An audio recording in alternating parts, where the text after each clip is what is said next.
Hi, and welcome. You're listening to the X22 Report. My name is Dave, and this is episode 1104A, and today's date is October 18th, 2016, and the title of the episode is, The U.S. Economy is Now in a Recession and Teetering on a Full-Blown Collapse. Now, before I get started, I just want to make an announcement. I uploaded an interview with Mike Maloney. It is on the X22 Report Spotlight YouTube channel.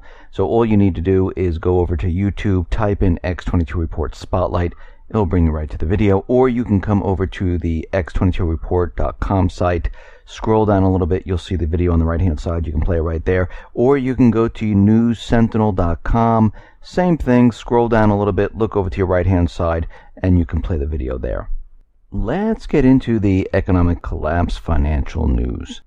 Now, we've been watching each of these economic indicators, and each one, since we've started, has declined. We know this. This is a fact. There's no way to argue this because we can see it, we've been tracking it, and we see that everything is contracting right now. And I mean everything. Even the manipulated numbers are contracting. And we can see at this point, the U.S. government central bankers, they're in crisis mode. They're planning for this collapse. They're getting ready for this collapse. They know it's going to happen. They know they want to control it. And we can see right now that as more and more of these economic indicators hit the fan, they're getting more and more worried. And this is why the central bank is pushing for more legislation to get more power. And you're going to see the central bank continually put out articles, have meetings talking about we need more ammo, we need legislation, we need Congress to give us more power, because this is what they ultimately want. They want complete power of the system. But when we look at the economic indicators, things are deteriorating very, very quickly. We know that auto sales, well, they've reached a plateau. Ford admits to it.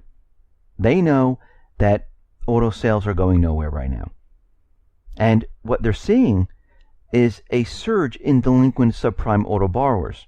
I mean, they're hitting a 7-year high right now.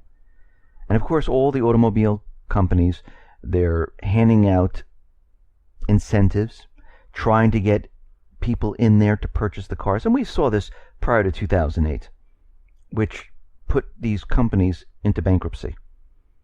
And we see right now that August was a disaster, and September, with all these incentives, it did not help the auto industry.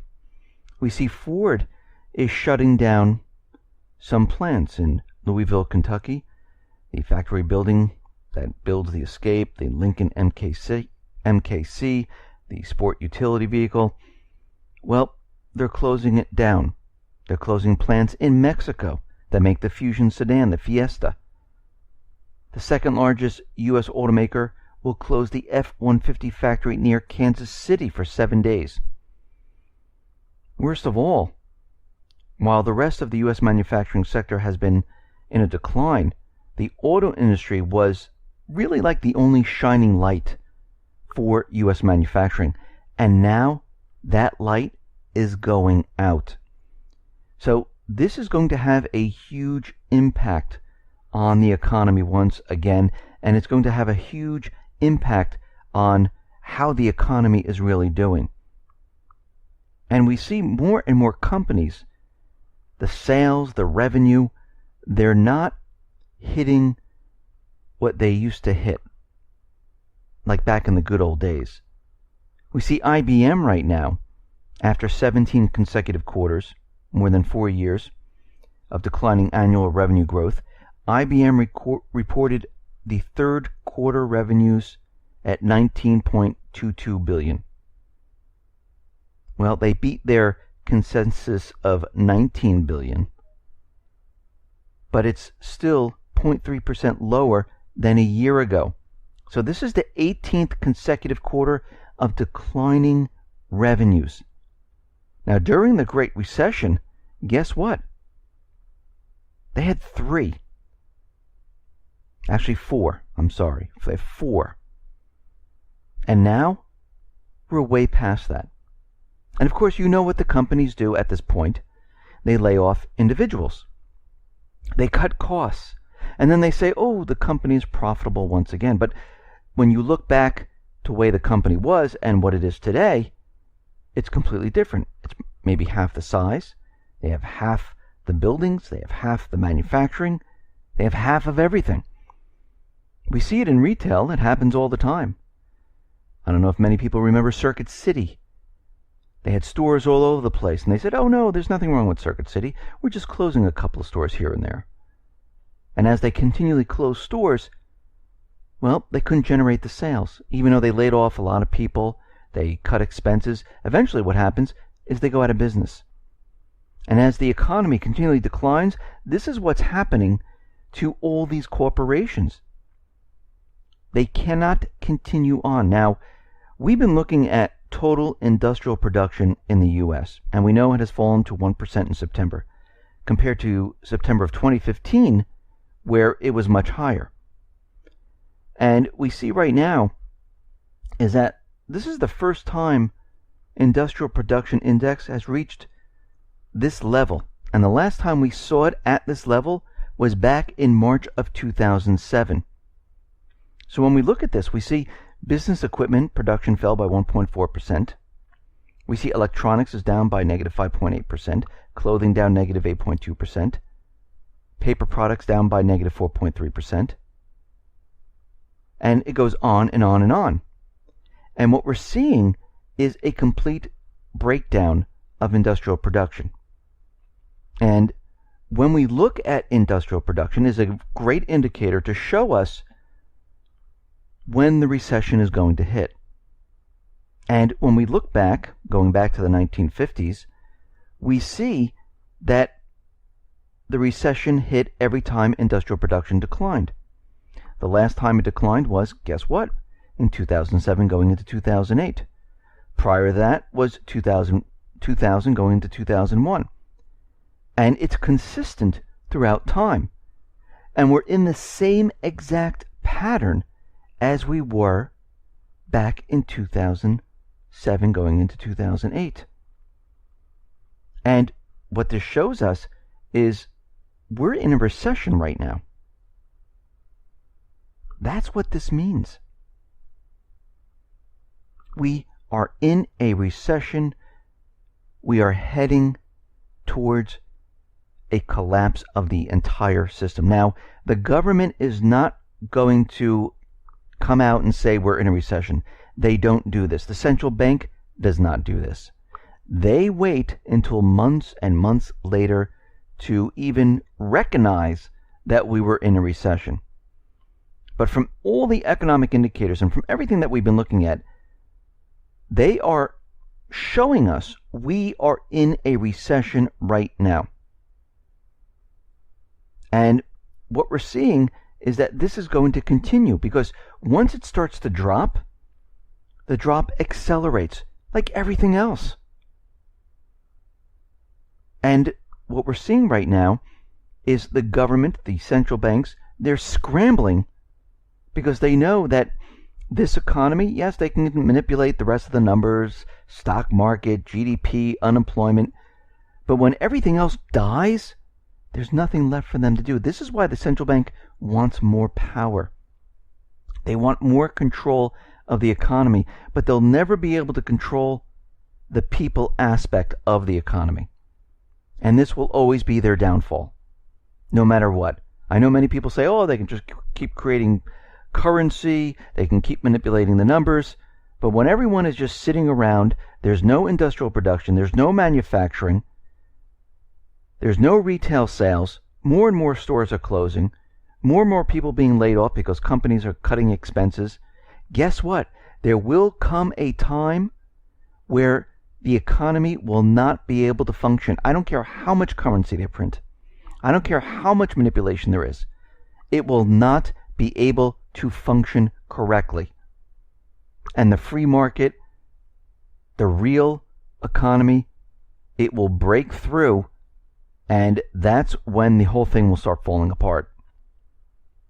Now, we talk a lot about how the banks, the central banks, are manipulating the precious metals market.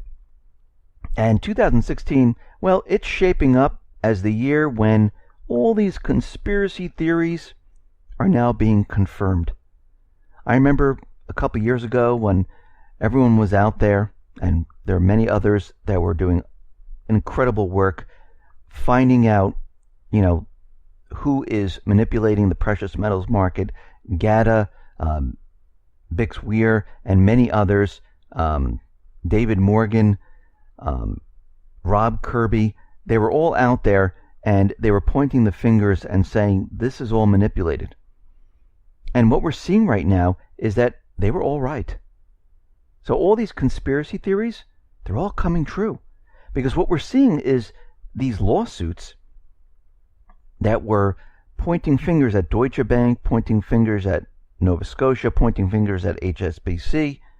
Well, guess what? They were manipulating the silver market. Deutsche Bank agreed to pay $38 million to settle U.S. litigation over allegations that it conspired with other banks to fix the silver prices. The remaining two banks in the class action suit, HSBC and Bank of Nova Scotia, well, guess what? The lawsuit, which was green-lighted 2 weeks ago, is scheduled for October 28th. And these are just the small players. We're not even talking about the central bank of central banks, which is completely manipulating everything through these banks.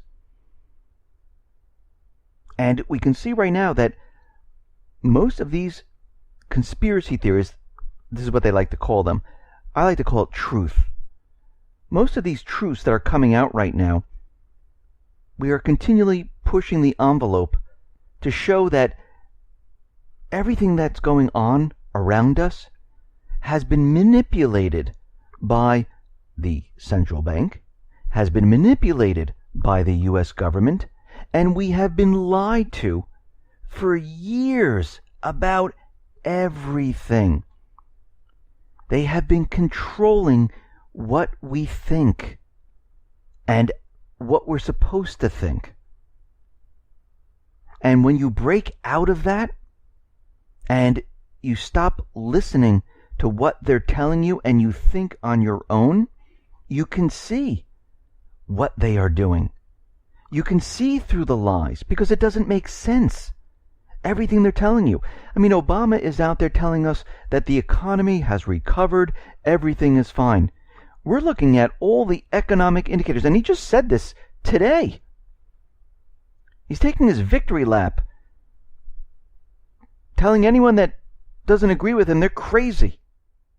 Well, I remember him saying that about Obamacare, that anyone that doesn't believe him, that this is going to be affordable, you're going to be able to keep your doctor, you're going to be able to keep your plan, you're crazy.